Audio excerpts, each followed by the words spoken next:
nation where unknown forces strike the edge of ecology. UKIP, fascism or freedom? Today in Hove on Monday, June the 3rd, 2013, Nigel Farage of the UK Independence Party is coming to give a public lecture.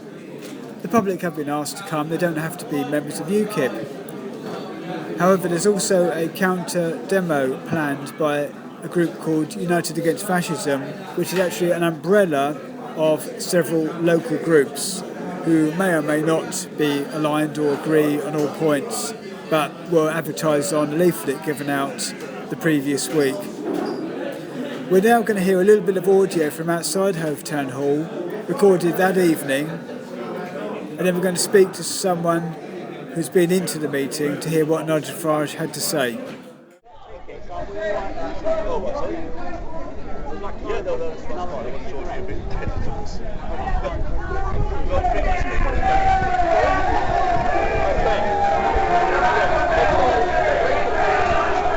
We're just outside the UKIP meeting in Hove Town Hall. As you can hear, there's quite a protest against it, which I'm just taking note of really. And I was thinking of going in, but I'm not sure I want to run a gamut of this. Well, you need to get a ticket if you want.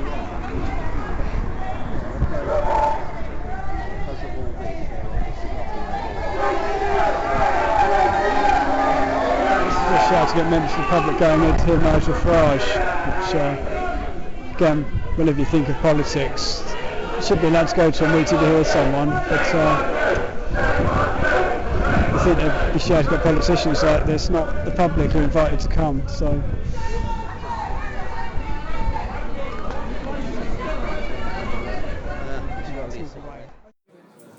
Well, that was some sound from outside Hove Town Hall a couple of hours ago. We now got Nigel Furness, a local friend of information, with us who actually went into the meeting. So hi Nigel, you weren't too intimidated by the protesters outside? I've never allowed myself to be intimidated by anybody, and I'm not going to start now. And I have to say that the same seemed to apply to the hall. Was virtually packed to the gunwales. It really was. There were several hundred people there of all ages and persuasions and races, as a matter of interest. Quite a number of African people there and dark Asian people there. And every one of them said, because a number of the protesters got in and they sort of intervened, one here, one there, and they bundled one out and then another one. Yeah. And, people were just saying, well, basically, that's fascism, denying freedom of speech. I just shouted out, what are you so afraid of hearing? Why don't you stay and listen and make a useful contribution? Yeah, absolutely. So you were allowed to put questions in, weren't you, in advance? Yep, and there were loads of questions. They took absolutely... Nigel didn't talk for a huge amount of time. The other Nigel Carter, who's the local organiser, he talked to begin with, and he talked for a while. And those are the only two speakers they had, and all the rest was questions, every one of which was answered extremely honestly. That's my opinion anyway. Did Wayne have a question about the Bilderberg group? Was that asked? Somebody did ask a question about the Bilderberg group, and guess what? Nigel Farage said, thank you so much for asking such an interesting question. Yeah. And he said, he said since 1950-something, Gemma, he said since 1950-something, after the cessation of the Second World War, that various bodies came together in order to try and stop. He said there's no easy way of putting it, but he said what had happened 3 times in 75 years of the Germans going in and invading France, and in total that ended up in the deaths over those years of 100 million people. And he said these people are quite obviously well-meaning, but now I can't quite remember whether he said they're not elected by anybody or what. He said, we believe in openness. He said, we don't believe in meetings behind closed doors. Yeah, I think that's what he said, as I recall. Yeah. But he said, and the guy who put the question, he was very polite. He put the question properly. And I think he looked actually to be a bit sort of pleasantly shocked to hear that answer. But he said it does come down to the fact that he said at the moment, he said we now have a situation where people in southern Europe, for example, the Greeks, said he, are looking upon the current German nation as if they were trying to reenact the Second World War. And he said it is an utter nonsense to say that there's been no wars in Europe, said he, since the formation of the EC. He said there's wars and there's thousands, did he say millions, have died, but he didn't mention the Balkans or anything in particular, but he said he didn't have to when you think about Ireland, Northern Ireland. I mean, there's something going on all the time. So, with the... But he answered that question well. It was a very good question the guy put. Is that a mate of yours? Yes, he's a friend of ours. Well, so, tell him from me, he put a bloody good question. Yeah, Very because good. there is a Bilderberg meeting this weekend coming. Right. Yeah. We won't go into too many precise details on here. Obviously, the information doesn't endorse any political parties. We're a channel for disinformation. We're a channel for the spreading of information and of all sorts. We try to be impartial. Yeah, impartial. Yeah. I was going to say there's a word I can't remember what it is. Dissemination, not disinformation. Dissemination. That's the word Exactly I was trying right. to think of. Exactly right. The protests outside had a number of local left-wing groups, but it seemed to be organised by United Against Fascism, who seemed to be thinking that Nigel Farage's party UKIP, who, as I said, we're not supporting particularly on here, we're just covering the event. They seemed to be lining him up with a kind of fascist idea, and we actually saw a EU flag being waved outside the town hall, which I thought was surprising for protesters to want to wave an EU flag. It's like they're waving a flag of what is really a kind of corporate kind of body that's really about big money as far as I can see. So would you say that things got a bit mixed up here with these activists and they're not quite understanding where UKIP are coming from, or they may have some points that are valid, but they're conflating a lot of issues together really and trying to oversimplify things. Would you say that's possibly true? I would say that the protesters outside, and that includes, to my great disappointment, I can't think, is it Unite or Unison, great friend of mine. Well, we won't mention names, but every trade JMB union. were there as well, There were JMB. trade unions. Yes, the GMB. Yeah, But yeah. what I'd like to say is that these people, if they had a point to make, it was completely lost in the translation, because I actually saw one woman who was trying to physically, she was dragging a guy up by the shoulder. I don't know what he said, but that's when I arrived, just after 6 o'clock, and I went into register. I was trying to get in. All right, darling, you can have some of what he got in Scotland. A Scottish lady with lesbian plastered all over her, the words lesbian. And I thought, what a shocking example for the LGBT community. What a shocking example for the Scots, whose independence I fully support should they wish so. And what a shocking example for any left wing when you consider that I was so highly ranked in a communist organisation over 40 years ago. I was number 3 in that organisation. These people have done the greatest disservice to their cause. To me, fascism is about getting in people's faces and intimidating them, be it verbally or physically. And by the way, Nigel Farage did raise the point about the EDL. What were the words, Gemma, that he said about the EDL? He said, we want nothing to do with them, we want nothing to do with them. He said, everybody is welcome in this party, whatever race they are, whatever religion they are, whatever their sexual persuasion. We have people, members of all the ethnic diversities on our central committee, said he. We want nothing to do with the EDL, said he. In fact, said he, you people will probably be better off joining them, and that brought the best. He was absolutely right. He had an answer for everything. I am incredibly impressed. But then I knew Nigel many years ago. And I said then, and I told him tonight, because he asked to have a word with me after the meeting, when I raised the issue about the housing, it's a very good point, have a quick word afterwards, and I did. And you raised a question about the size of housing units being too small locally.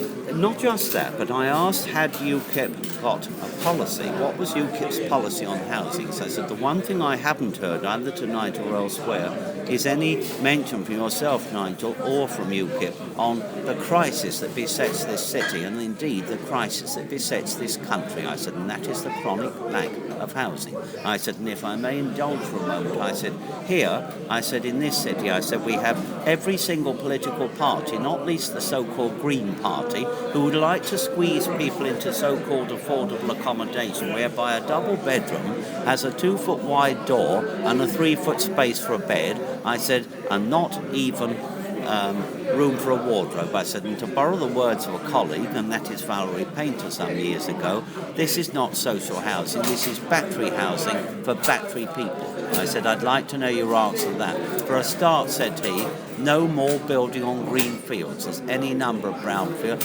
And, said he, I didn't mention that, but I hoped he would, and he did, all the perfectly good houses not so far away in the Midlands and the north of England being demolished on a daily basis. Utter madness, said he. I also said that, sorry to go on, but I also said that over a quarter of a century ago I was one of the people who represented Hove in Conservative Central Office. I said, and I had a hand in the formation of the legislation for the sale of council houses quite properly. I said there was nothing wrong with that, but I said it's the absolute truth that neither I nor anybody else who worked so hard on that policy was told that they would never build council housing again. And Nigel Farage said it was a marvellous thing because people can take a pride in their homes, it gives them a stake in society. Yes, more council housing should have been built.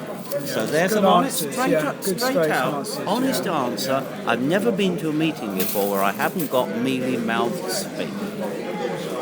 Well, that's very encouraging. Were you all right coming out? Were the protesters still outside? They'd all gone. They'd all gone. There were a few. They'd all dispersed by that point. There were a few. They weren't actually police. I think they were community support There's what officers. blue tab on. PCSOs, they weren't. They weren't. I don't think they were real police. But all the protesters had gone, and quite honestly, I was shocked because I thought if they so believed in what they were saying, they'd have stayed there the whole time and carried on. Vigil, I thought so. Or maybe the penny dropped that they shot themselves in both feet. Who knows? Well, we don't know. I mean, certainly I was surprised to see that EU flag being waved because that was just like almost like a plant, almost saying we put this in because it makes us look we're pro-EU. And the EU's got pros and cons, but it just seemed a ridiculous thing to carry a very corporate kind of banner around. If the EDL carry a Union Jack, it's criticised, yet they're walking around with an EU flag. Good point. And Very I find good that point. strange, Very good point. We've had a look at Twitter and the various posts that have been coming up through the evening while you've been in the meeting. We didn't realise at the time, but someone went into Hove Town Hall to give blood during the actual meeting, because as you know it's a huge building, lots of things going on at once, and they were heckled as a fascist going into the meeting by the protesters because they assumed they were going to the UKIP meeting, so they've been putting a little bit on. And it turned out that the person that was heckled was actually an off-duty police officer. Really, and let me tell you something else in that vein. The guy Chief, the big Argentinian fellow, the security man, he went outside. I don't know for what reason he went outside, and they all shouted at him, "Shame on you, you're a racist." He said, "I work here and I'm from Argentina." Yes, exactly. And we might ask, why did the Green Party... How ridiculous. The Green Party just hired them the venue, the Hove Centre, as it's called in a politically correct way, but Hove Town Hall as we know it. It was hired to UKIP, who are therefore a legal entity who have hired the venue. And bringing money in. So what the Green Party are opposed to them, probably or possibly politically, and there's certainly another party. So if they've rented it to them for the evening, they've got every right to use it. So it's a very strange thing. We have a town which has become known as a demo town, where you have a demo actually opposing the hiring of a venue by a party that's the Green Party to another party. The whole thing gets kind of crazy, May I say one quick word, talking of the Green Party? Outside the town hall at one point was the immediate past chairman of the planning committee, Christopher Hawtrey, who disappeared, but somehow he was in the meeting later on because I was outside having a glass of water and out came Chris Hawtrey and I was chatting to him and Frank Perdue. I'd also like to say that both the deputy leaders of the Green Party were outside. Now, Phelan McCafferty was neither one thing nor the other. I shan't comment on that other than to say that he kept his distance from the crowd and he didn't appear to go in, but who did come up and say hello, including to you two, Peter and Martin, was Lizzie Dean, the other deputy leader. Who's a councillor? Yes, Councillor Lizzie Dean, the Green Council of St Peters. And I asked her, I said, "Are you going?" "Yes, I am." She said, "I want to hear what's Did going on." she have any people having a go at her going in? No. not one. So did they know she Not was a one. councillor, or did she have another I don't entrance think going? so. I don't think so. But May I have just mean, been chance. They didn't target her. They may have been talking or something. Okay, so they were kind of semi... I would say that there was quite a number of protesters who were gradually removed from the building.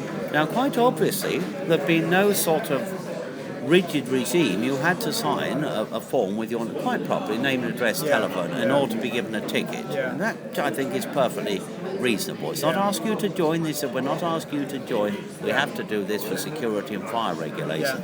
Now, I would say this, that quite obviously those people that went in, some looked extremely, sorry if this is generalisation, but extremely like what you would think to be the opposite of a UKIP supporter, and yet they were allowed into the meeting. Yeah, sure.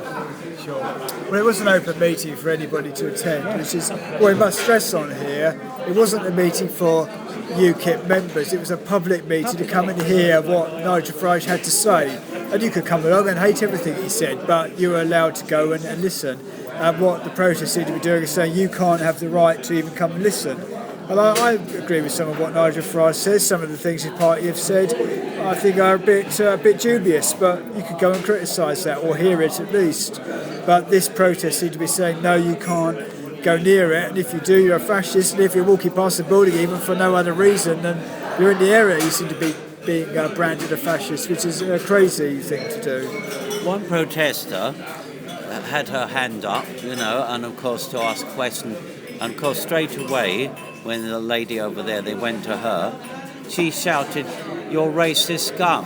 Well, my wife's from Hamburg and she's never referred to me in those terms, said Nigel. Which I didn't know, and I thought was an extremely good answer. Somebody on. Have you anything else you'd like to ask, City? We noticed somebody on Twitter earlier described the protesters outside the Hove Town Hall as Labour's brown shirts. I would say that is not entirely fair, because I don't believe, frankly, that more than a handful, if that, of those people were members of the Labour Party. I don't believe they're members of any particular party, unless, of course, it's the Socialist Workers' Party, who always make themselves very prominent at these things, or possibly, like myself, of no party at all. I'm not a member of UKIP. I've been asked if I'd like to join. I said I'll give it serious consideration. But I have been independent for many years, and being independent, nobody pulls your strings. And yet these people who you frankly rent a mob that I see time and again, they go on about liberty, but to me it's as if they're all whipped into a frenzy, by some party apparatchiks or something. It's the most bizarre contradiction in terms. Well, we call them the robots radicals. Yes, robot radicals, I like that. Yeah. And there's another Orwellian, I think it comes from George Orwell, or it may not, but where there's a left and right wing having a go at each other. And someone once said, after a while, I just couldn't tell them apart. Yes, yes. It's that type of thing. And you just think, well, this is meant to be a meeting. It's kind of like a mania of just winding everybody up. Yes. And the left end up being as intimidating as what they perceive the right to be. And I'm not saying the right are particularly good. Seeing the EDL walking through town, you probably wouldn't want to be very near them. But going near that demo, I didn't want to be very near that either. So I kind of think you're just all loudmouths mouthing off. They've morphed into the very thing, it seems to me, they've morphed in to the very thing that they like to bleat on about, fascism. And I mean, the fact of the matter is, when I think both our parents, my sister here, my mother and father went to war against the Nazis out in the Middle East, and Dad was in France as well. Yeah. When I think about that, and when I think about the fact that we lost both our grandfathers, one was murdered by the Germans, the other one, indirectly because it became mustard gas, was murdered by the son of a fascist politician. That's all I could call the people in Northern Ireland at that time. So, to be shouting at us about fascism is really a bit of a joke. It's just that, frankly, I do get very irate about it. It's the sheer ignorance, because let's put it this way, assuming that UKIP were some vicious right-wing organisation, all they've done is draw attention to them, instead of starve them of the oxygen of publicity. Yeah, the same thing happens with the EDL marches in Brighton. It could just be a bunch of idiots going up and down, mouthing off with skinhead haircuts, and you just say, well, just across the road it creates a lot of rumpus. I think the EDL come to Brighton because they know that the politically correct, They come to good it just comes to wind them up. That's all they do, because they don't mind being shouted at. But this whole thing is a charade. If they were ignored, they would go away, go somewhere else. The real danger, if I may say, is this casual bandying around of the word fascism, because I know more than a few people who lost virtually everybody in the Nazis' gas chambers. They need to find out, first and foremost, read a dictionary, just exactly what fascism. Worse, it wasn't just fascist, Nazi, that's what the chief said. They called me a Nazi racist. I'm from Argentina and I work here. Yeah.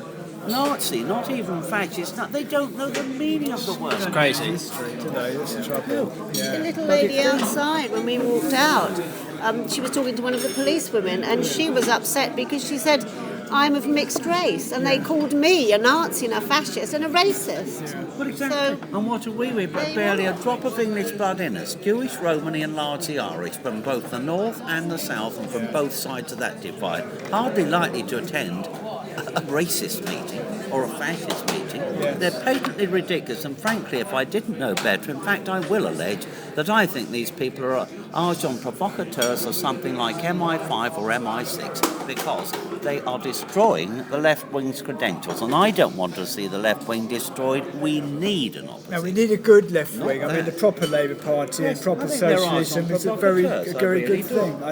I do, seriously. I know a lot of these groups have come under the banner United Against Fascism as an email address on their flyer, but the individual organisations are separate from that. I won't say who or which organisation. I had a word with someone earlier when I saw you outside the town who came away, who was protesting. Well, we won't say who it was, but they were protesting against the Nigel Farage, but they were rather dismayed, let's say, by the approach being taken by the demonstrators, being quite so vocal and accusatory, and they decided to leave. But they had actually had a chat with some of the people going in and said, well, we may not agree, but we don't want you to be called fascists and stuff, and they actually decided to come away from the event. So that was encouraging. I rest my case. So that was encouraging, yeah. Yeah, and certainly we've been monitoring Twitter, like Peter was mentioning earlier, and the reaction does seem to be pretty much what we're saying here. Everyone seems to be sort of tweeting about this, saying that it's a pretty shocking display outside the town hall. The very few tweets are in favour of what happened outside there tonight. I think people are aware that it was quite despicable behaviour, in fact. So it's very interesting, and I think we certainly will keep an eye on this in terms of the social media, the way that people may continue to debate what happened tonight. And either way, I think it was quite an interesting event. I mean, we decided not to go in, myself and Peter, but Nigel, I think it was quite commendable that you went in tonight along with your sister, because the amount of abuse outside at one point was quite shocking. I mean, it got quite personal, didn't it? At one point, it wasn't just personal, and frankly, well, tell them, please, what they said. I walked through, and they were talking to somebody. I said, "Don't go in like these fascists." And I just looked at them at first, and then they all started shouting when we were walking in. Oh, it's very and I turned around and I very said, "You look at intimidating." yourselves." Yep. Then I walked in. Very intimidating. But it was very intimidating. Yeah, well, our family largely, the biggest half, comes from Northern Ireland, and I mean that for many, many years. Anybody that dared to ask for basic civil rights, I'm not talking about IRL Sinn Féin here, but NICRA, the Northern Irish Civil Rights Campaign, and then the People's Democracy, the more left-wing thing, merely asked for the right for people to vote. If they were Catholic, they couldn't vote. They couldn't even vote if they were a Protestant if they didn't own a home. And most people didn't own a home. So, I mean, you talk about, what's the answer? Rotten boroughs. Disenfranchisement. Yeah. And if anybody spoke up, that's exactly what you get. People shouting at you and the bully boys with masks coming around at night and blowing your brains out. So, yeah, we know a thing or two about fascism, I think we would say. Yeah, okay. I'm going to have a cigarette. Well, thanks for that, Nigel. Okay.